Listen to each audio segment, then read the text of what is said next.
குலதெய்வத்தின் மேல் அதிகம் சார்ந்து வாழ நீங்கள் கற்றுக்கொள்ள வேண்டும். வணக்கம் என் அன்பு உறவுகளே. நம் முன்னோர்கள் நமக்கு விட்டுச் சென்ற மிகப்பெரிய சொத்து எது தெரியுமா? நிலமோ நகையோ அல்ல, அது நம் குலதெய்வம். ஒரு குடும்பத்தின் வேர் எங்கே இருக்கிறதோ அங்கேதான் அந்த மரத்தின் வளர்ச்சியும் இருக்கும். குலதெய்வம் என்பது வெறும் உருவம் மட்டுமல்ல, அது நம் இரத்தத்தின் அடையாளம். ஒவ்வொரு குலதெய்வத்திற்கும் ஒரு எல்லை உண்டு. அந்த எல்லை என்பது அந்த தெய்வத்தின் ஆட்சி பகுதி மட்டுமல்ல, உங்கள் குடும்பத்திற்கான பாதுகாப்பு வளையம். விஞ்ஞான ரீதியாக சொன்னால் ஒரு பாசிட்டிவ் எனர்ஜி மையம்.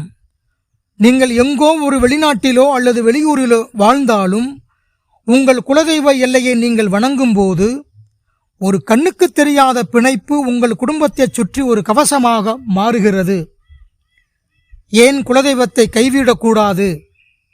மற்ற தெய்வங்கள் விருந்தினர்களைப் போல, ஆனால் குலதெய்வம் என்பது நம் தாய் தந்தையைப் போல. அவர்களுக்கு மட்டும்தான் உங்கள் வம்சத்தின் 7 தலைமுறை பாவ புண்ணியங்கள் தெரியும்.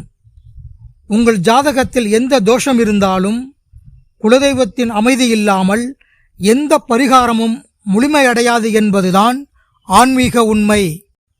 இன்றைய வேகமான உலகில் நாம் வேர்களை மறந்து கிளைகளில் ஊஞ்சலாடுகிறோம். குலதெய்வத்தின் மேல் அதிகம் சார்ந்து வாழ கற்றுக்கொள்ளுங்கள். கஷ்டம் வரும்போது மட்டும் போவதல்ல குலதெய்வ கோயில் எல்லை. ஒவ்வொரு மகிழ்ச்சியிலும் அந்த எல்லையை தொட்டு வணங்குங்கள். உங்கள் பாரம்பரியம் காக்கப்பட்டால் மட்டுமே உங்கள் எதிர்கால சந்ததி செழிப்பாக இருக்கும். வேர்களை தேடுவோம். நம் குலதெய்வத்தின் ஆசியோடு வாழ்வை வளமாக்குவோம்.